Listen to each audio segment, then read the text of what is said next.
my name is Robert Lawson. I'm a professor of economics at Southern Methodist University in Dallas, Texas.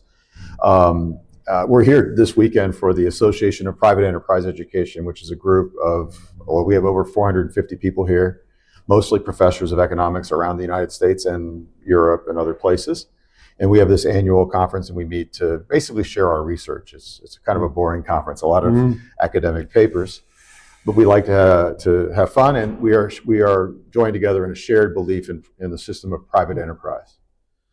For my purpose, and the reason I got involved here is I work on a project called the Economic Freedom of the World, and it's an index of economic freedom. It scores countries on how capitalistic they are, how free market they are, and it ranges from Hong Kong, which is first, down to Venezuela, which is last. So Venezuela or North Korea? No, we don't rate North Korea because we don't have any data. No data from there. Yeah, that's right. That's right. So that's my claim to fame. Yes, my name is James Redelsheimer, and I have a long career in economic education and financial education here in the United States. And now I work with teachers throughout the United States and elsewhere as well with the Foundation for Economic Education. We're a nonprofit economic think tank that was founded in 1946. It's quite a long. Yes. No, I'm a professor at Trinity College in Hartford, Connecticut.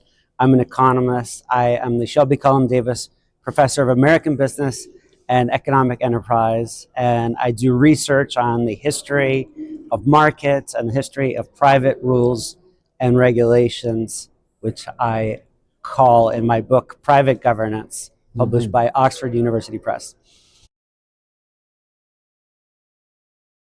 My name is Matt Kibbe. I run a nonprofit called Free the People with my wife, Terry Kibbe. I'm an economist by training, but our job is to tell stories about liberty and economic freedom and the beautiful things that happen when people are free. My name is Paul Foster, and in terms of myself, so one, I've lived and worked all over the world. So I was actually born in Rhodesia, now known as Zimbabwe, and then went to elementary school or primary school in Johannesburg, South Africa, and then we moved to Australia. So I'm an Australian citizen, and then my father was transferred to the US with business, and so I went to university last year, high school, and then university here for my undergraduate, and then also for my master's in business administration. So basically had a business career in financial services and healthcare, and both was CEO of the largest company I was chief executive officer for, was a home health and hospice company with 91 locations across the US, and also recruited nurses around the world. So grew that company from 4 offices to 10 offices worldwide. So I think I have a lot of experience in the world and in business. And then decided to focus on learning. So I went back to school, and so I hopefully this year will finish my PhD in psychometrics, and then with a bit of luck, be able to share what I've learned both practically and from books over the last few years. Okay, thank you. And how do you think about business problems? What kind of most common for different countries for business? Yeah, so one of the things that I realized maybe... so sorry, as I understand you have companies in few different countries, yes? Yep. Yes, you can mention them so we would understand better. Sure. So in terms of countries where I've done business, actually I stopped counting when we got to over 35 countries, but had offices in US, UK, South Africa, Australia, Singapore, India. We had to recruit through an agent in the Philippines because the government there does not allow you to recruit labor without being domestically owned. Thank you, Mr. Rand, to agree interview with me. And say a few words about yourself, please. I'm a professor of economics at Florida State University. I hate to admit it, I've been there 38 years. Too much. But I'm enjoying it, so I don't have any plans to retire at the moment. And I'm doing what I can to try to promote the idea of free markets and freedom more generally.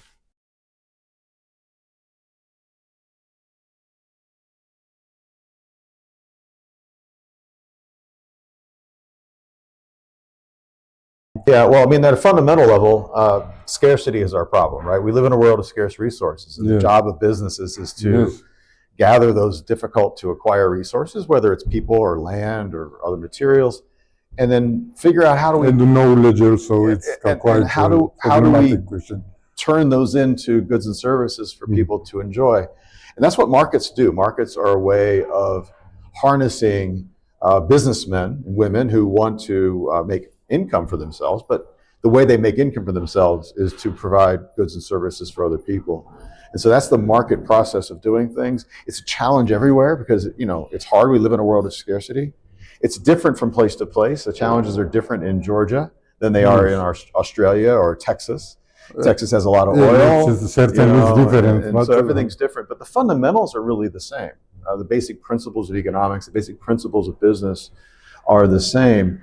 What's really important for me is that wherever you are, the system that businesses only really work well when they engage in trade voluntarily in markets. It's the market process that coordinates all of these businesses across the land and also communicates information so that businesses know what consumers want, for example.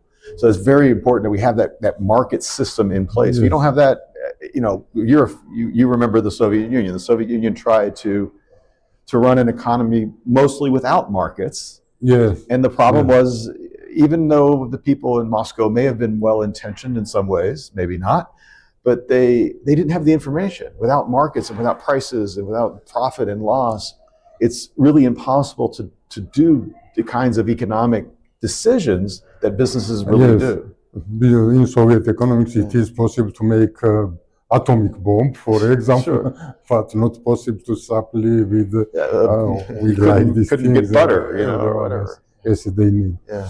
Okay, so I understand that we have a little bit short time, so let's move to the next question. It's the problems from the government side. The businesses have usually, I think, in every country, because I have few cases from different countries.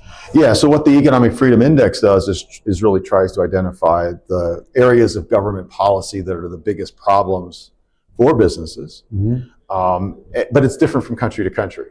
So when I talk to someone in Sweden, they want to talk about taxes, because the problem that Swedish High businesses taxes, face is the As high I remember, taxes. they have nearly 44. Exactly. But if I give that talk in Georgia, the taxes in Georgia aren't so high compared to, say, Sweden.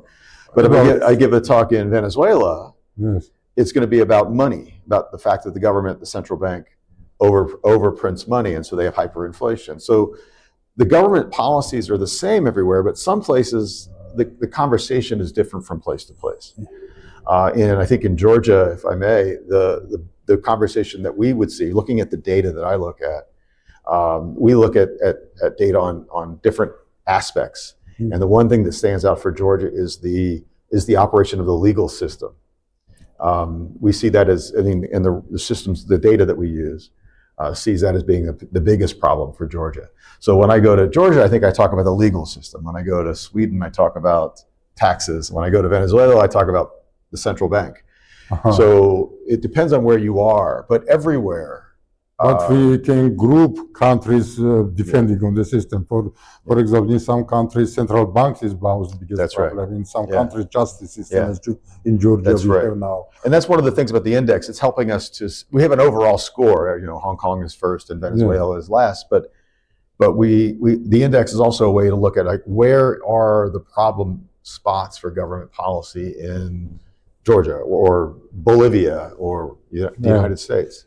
And so it's very helpful to put all those data in one place, and so you can sort of look across literally the page of the piece of paper and say, okay, this is where we're good, or okay, and this is where we need to work. We need to help things.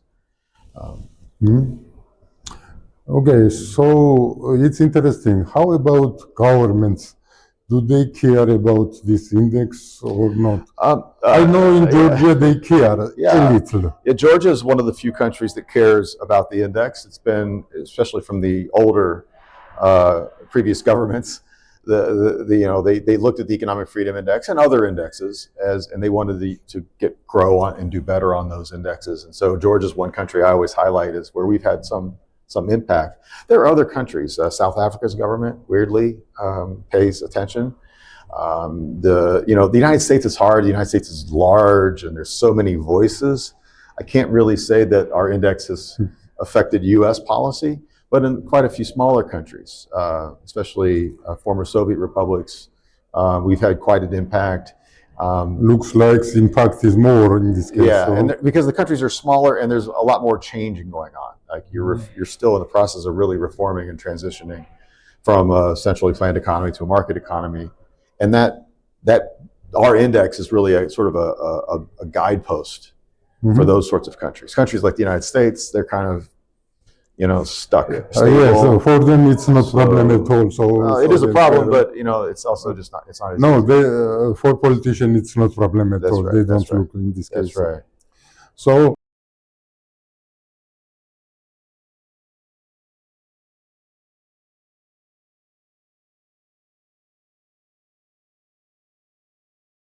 Yes, that's a complicated question because on one hand, maybe we are doing better. We have much better economic growth than maybe some European countries since the great financial crisis of 2008.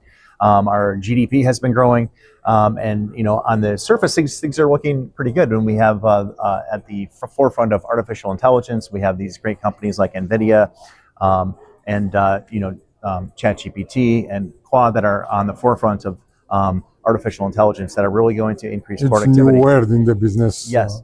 On the other hand, maybe at the national level, there is also some resentment against this success, and some states are talking about passing wealth taxes, maybe to tax the entrepreneurs, and this is forcing competition among states where some people are now businessmen are moving to Texas, which has no state income tax, where California is a very high tax state. Yes, I understand. I have said about 2.5 million people moved from the states. Okay. Yes, I know. I have read about.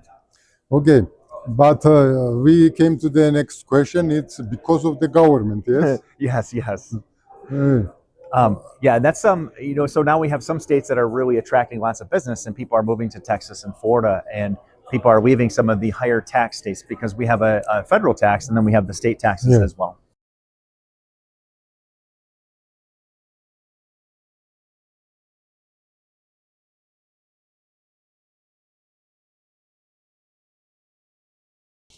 Yeah.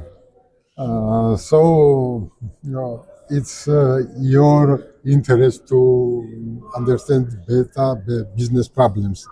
What kind of problems does business have around the world, or in the USA, or in Georgia? Well, a traditional perennial problem that businesses have are dealing with government regulations. So oftentimes people assume government exists to solve problems, to eliminate opportunism in markets. But time and time again, you can look around, various regulations are just there to interfere with the market. In many cases, they help create collusive agreements for restrictions and competition. They help keep incumbents in power, and they help keep out new competitors. So I think this is a classic problem. It harms all businesses, but it particularly harms smaller businesses because of the fixed costs of dealing with regulations are high. The smaller companies have a much more difficult time. Yes, so it's actually, it was my third question, the problems from the government. Anyway, so we can continue on this segment. Actually, we call chronism whenever the new rules comes for saving big companies from competition. Right. So we have in the United States a lot of very costly financial regulations. The big banks spend tons and tons of money on compliance. In a newer market, which I really like a lot, is the cryptocurrency industry, Bitcoin related industry.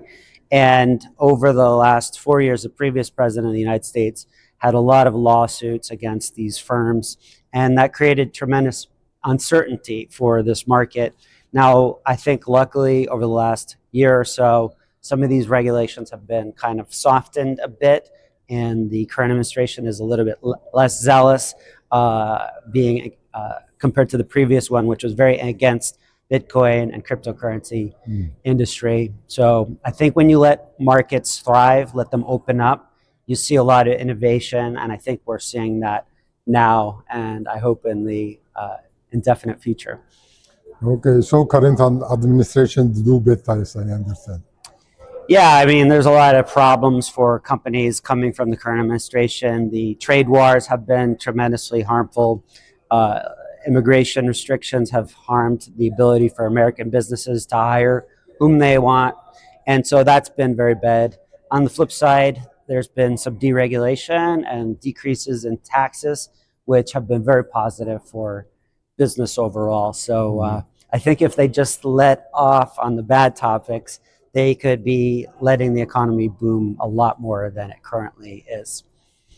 Okay, I understand. But what kind of information do we have about Georgia's government-business relationship? Well, you know, I think that Georgia is one of the greatest countries, and I can tell you each time I visit, it just gets better and better and better. And thanks for being a great host all the time. But the last time I was just blown away by how much Batumi, for example, has been booming. There's more high rises in this town than almost every city in the United States, including Boston, and it's like up there with San Francisco. And to see that these high rises have just come about within the last 10, 15 years is remarkable. I think the first time I was in Georgia was perhaps 2010, and I noticed that they had a lot of pro-business policies, low taxes, and the results of economic freedom have been remarkable in just 16 years. I understand we have position 25th in this rank, but as my own business has big problem with government, I have a little problem to understand why we have so high rate, because during the almost 12 years I have problem from government, their investigation on theirs, and I don't know if you know about this. Oh, I mean, it's all relative. It's not as good as it should be, I'm sure. And even the United States is relatively ranked high, but not nearly as high as it could be or should be. And so the government's always trying to figure out ways to interfere with people's lives, interfere with the free markets. And so just because some countries have more economic freedom than others doesn't mean it's close to what they should be. Yes. The ranking says 9 out of 10, but that's only relative to what the others are.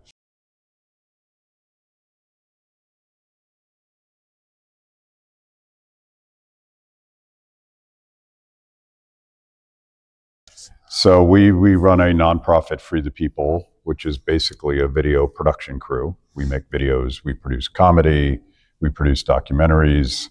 We're about to release a documentary we just made on Georgian wine, beautiful Georgian wine. We also run a for-profit company, a production company called Fight the Power Productions. And I think the universal challenge for entrepreneurs and businessmen is twofold: finding good people to work with, finding the right talent, but I think more importantly, finding people that you trust, so that when you're in the process of building and creating and producing, that everybody understands their role, they understand what the rest of the team is doing, and they trust each other.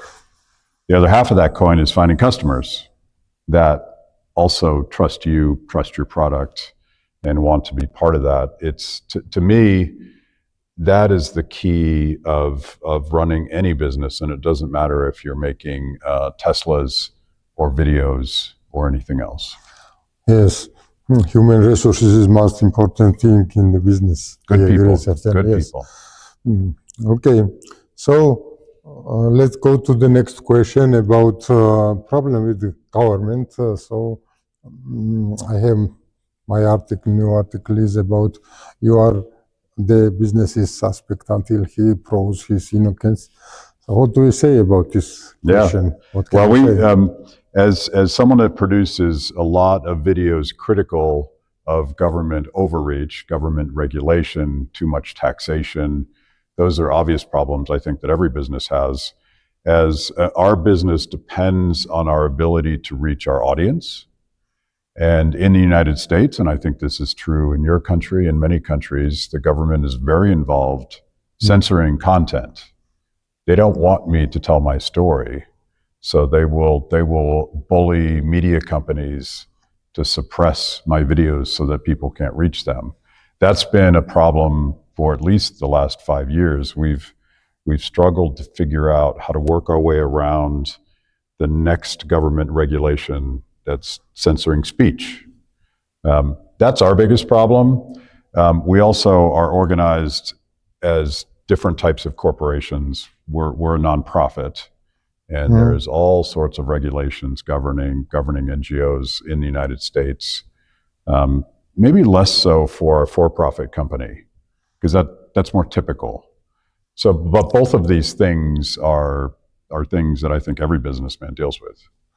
So, is it a difference between profitable and non-profit companies to the attitude from the government? I think for them it should not be matter, does not matter. It should not. It should Yes. not, because nonprofit is not really. It's not really what it is. It's just a different tax status than a typical corporation. But I do think it matters. It's a lot of governments now are going after nonprofits because they don't like dissent. They don't like it when people have the ability. And this is the basis of our company. It used to be that media companies were kind of a monopoly. And in the US, we had three. We had ABC, CBS, NBC. In many countries, you have one. You have a government-controlled monopoly on media. Yeah. What happens with social media is it decentralizes everything. Everything is more democratic.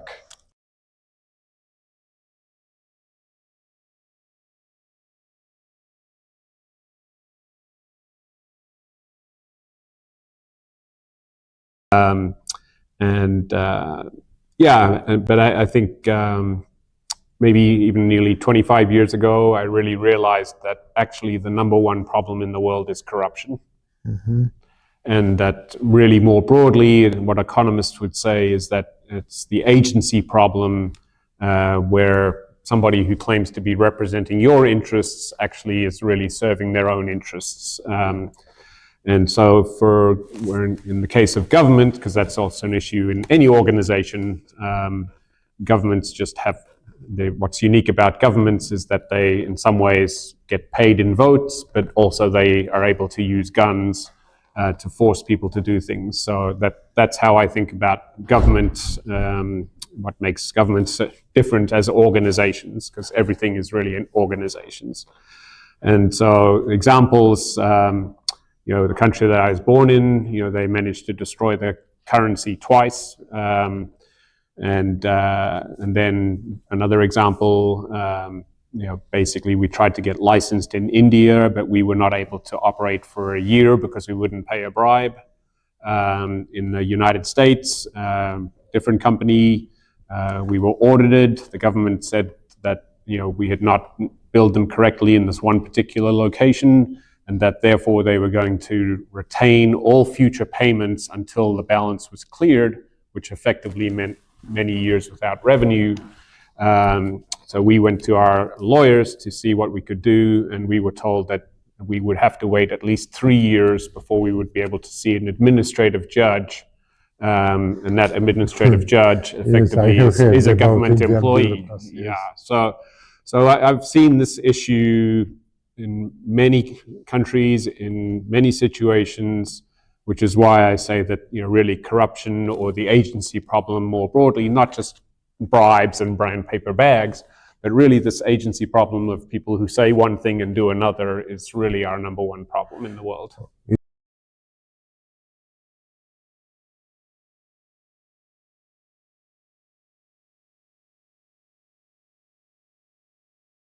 Look at the United States, and business is pretty good up and down the line. So, Certainly much better than in Georgia.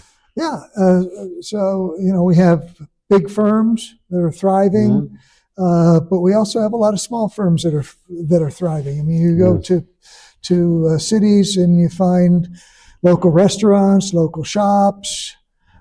So business is pretty good, and probably the biggest impediments that we find to business are government regulations and taxes. Government regulations is taxes is most big. No, it's biggest problem I have to say, because whenever they say we are going, for example, if you remember Reagan's words, 9 most dangerous words from government. I am here to help you. Yeah. It's known word. I remember it every time. Okay, but also there is many problems with ambiguous laws, which can be understood in different ways. So what can you say in these situations in USA? Yeah, I think, the best thing that we can do is have very limited government, have government keep their hands off of business, let businesses make their own decisions. Now, there's a role for government, and that role for government is to protect property rights and enforce rule of law. So that means everybody's dealing with everybody else fairly. We don't have fraud, we don't have theft, property rights are protected, and then let people make their own economic decisions. I think that's the best way to go. And in the United States, I think things run pretty much that way, but a lot of people are resentful about big business. So there is somewhat of a demand to regulate business, Yes. to redistribute income, To tax them more. to higher income taxes. There have been proposals for wealth taxes. In the United States, we have minimal wealth taxes. So once you've made your money and you've paid your income taxes, that's yours. But increasingly, we're seeing calls for wealth taxes. We're seeing calls for higher income taxes and business regulation. The market does a pretty good job, I think, of disciplining businesses so that they produce what consumers want. But a lot of people feel like big business is taking advantage of them. They see the big profits that the entrepreneurs like Elon Musk and Jeff Bezos are making. I think they're resentful about it and want to enforce regulation. And what they don't see is those people are bringing them the products that consumers want. They're the innovators that are launching the economy ahead. So I think in the United States, we're pretty good on that, but there's a constant threat from people who want government to step in and maybe in the name of equality to reduce inequality. And the easiest way to reduce inequality is to bring the top down. Tougher to bring the bottom up, easier to bring the top down. So I don't think inequality is a problem at all, but it's better to have more. But how much does the richest man has is not important at all. Sure. So he is rich not on my expense. I am richer that he is rich, actually. So. And one last question about tax revenue service in USA. Do businesses have any problem with tax revenue service? Businesses have minimal problems with taxes. I mean, obviously, any taxes you're paying coming out from your bottom line. So taxes are going to reduce profitability. I think the bigger burden in the United States is a regulatory burden. Businesses have regulations imposed on them. Some of them are environmental regulations designed to protect the environment. There are other business regulations. So I really think in the United States, regulation is a bigger problem for business than taxation. Yes.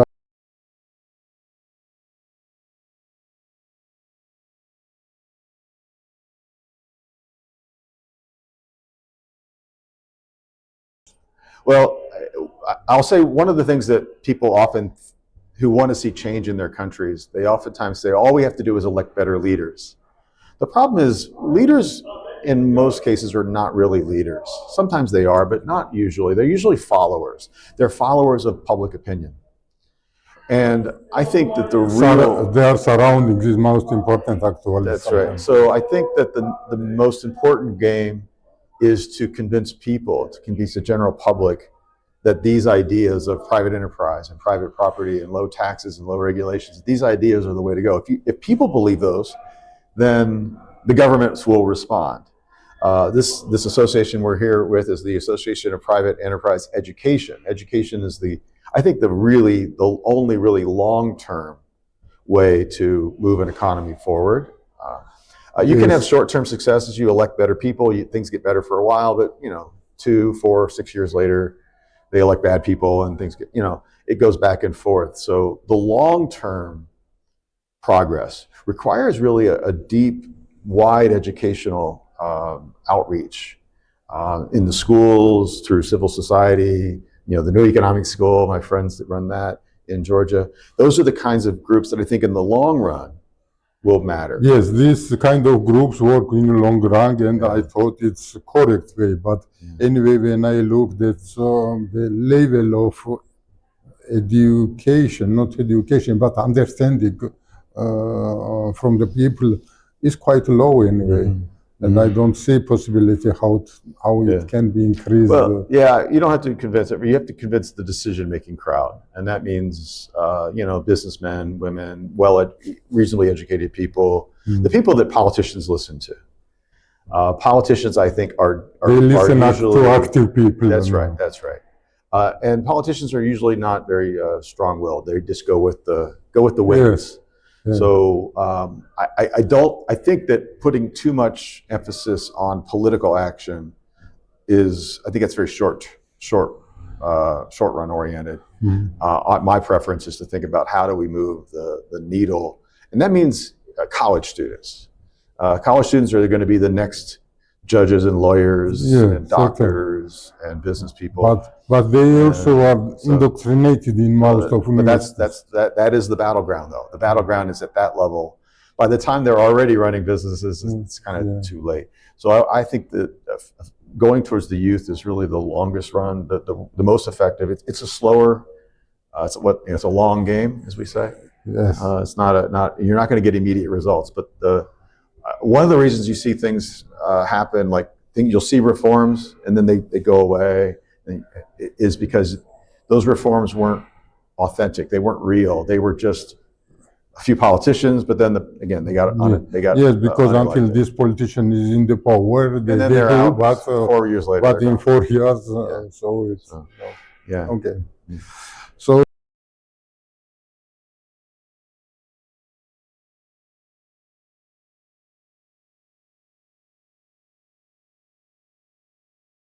I think the data shows where we have the most economic freedom is where people are doing the best off. Yes, we have the migration patterns in the United States. More people are moving to these economically free states that have no state income tax or less regulation on business, which is allowing for entrepreneurs to start businesses without much hassle from the government. Like people are moving to South Carolina, North Carolina, Florida, Texas, Utah. These states are really seeing growth where some states people are leaving, like New York and California. Here is my most big problem. What I want to say a little, that politicians does not want to understand the problem. For example, in the state of California, they see that the people leave the state, but anyway they do nothing. Yep, and that's What should they do? well, that's a big problem. I think they need to, maybe answer. Now they're answering to the special interest groups, like the powerful the unions in the state of California, Yes. that are, encouraging these laws. And I think there's a lot of, as we have a wealth gap in the United States, people are realizing, thinking this is the way to fix it, is to attack the rich and the billionaires who are creating these jobs. And people are not, these billionaires are not retiring, they're working to build new jobs and capital. And when they flee, that's not good.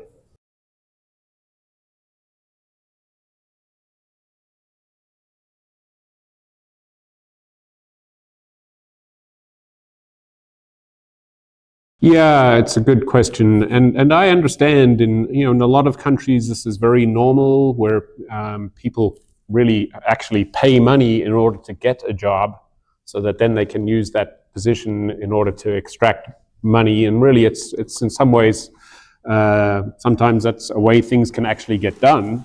But I think what's the problem is that it's really very, very expensive versus a true rule of law where people are all actually equal for the law. But for that to happen, the law needs to be very simple and very clear. And so this is the problem, is basically, it's lawyers, guns, and money. So, how do we manage those three things that in a way that maximizes our freedom? I have my own sort of theories on that, but really to look at some of the best countries around the world, and really having shared values and views in terms of what's fair and reasonable,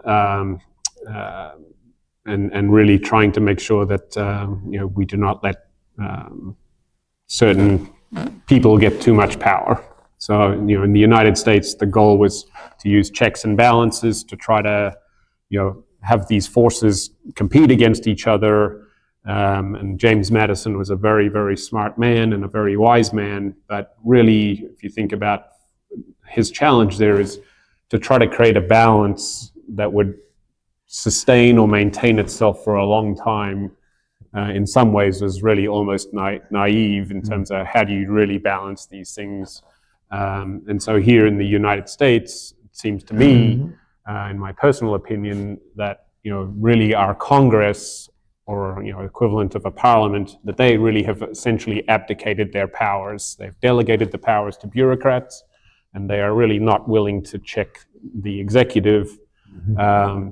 And so we shouldn't be surprised that the executive or the president claimed lots of powers and just does things, because in some ways the government has to do that, because otherwise it would just freeze and nothing would ever get done. So this is the problem that we've created for ourselves, is just a forest of laws that nobody really understands, that nobody can see, and that can be used arbitrarily against anybody when they want to. Yeah, it's a very important question. Actually, check and balance system is very important, but most countries have this check and balance system, but in fact they are formal. Formally exist, but actually it does not work. Right. But also where it works, also it is a problem, because in higher level it works, but in low level the situation is different. Right. Any bureaucrat can make decisions, and the check and balance does not help. Right. Yeah, and I think it's very interesting. There's an economist in the United States, Bruce Randall, and he has a great phrase: bootleggers and Baptists. So it's a bit of an American story, but and the point is that the bootleggers, who are the criminals, and the smugglers, they are in favor of prohibition too. So, like banning alcohol, if they did not prohibit, no bootleggers. Because that's a profit opportunity. Yeah. So, So I think in any situation, it's a very good question to say, who are the bootleggers and who are the Baptists? Because the Baptists have good intentions, but this is what Friedrich Hayek taught us, is that you can have good intentions, but you don't have knowledge. And so you try to influence policy and make things happen, but you very quickly get to, what I think of as the three dogs. Adverse selection, moral hazard, and unintended consequences. So you can have the best of intentions, and you're going to face these three dogs in your future. And then, of course, we have the pure people who just want to make money, or even worse, tell other people how to run their lives. Yes, communists also had the best intentions, but they Yeah, and I think that's the piece that we really miss is, in my mind, how do we ground political theories in a realistic understanding of human nature? And I really would recommend Steven Pinker's book, The Blank Slate. Is a very good depiction of actual human nature. And trying to make men into angels is not going to be a successful project. So. Okay.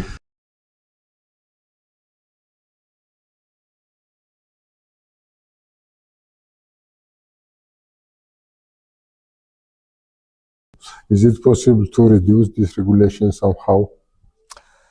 I would like to think it's possible to reduce regulations. From time to time, we've seen regulatory reform in the United States. Actually, President Trump has been pretty good about it.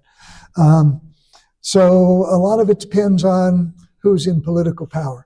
We saw deregulation, if you go way back to the 1970s, and President Carter.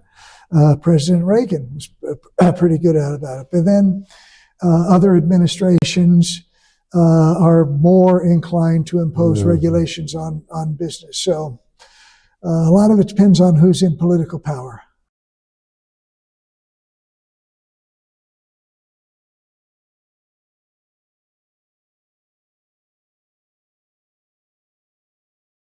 Main thing from better than me, all of the freedom fighters in the Soviet bloc or in Eastern Europe, to never give up and to try to tell the truth at all times, and we just have to not despair and have to just keep fighting for freedom and liberty. Yes, fight for freedom never ends. Yeah, absolutely. So I wish you good luck in your dispute. I don't know the facts of the dispute, but I certainly recognize that government can easily overstep its powers. Yeah. So hopefully justice will be done. So.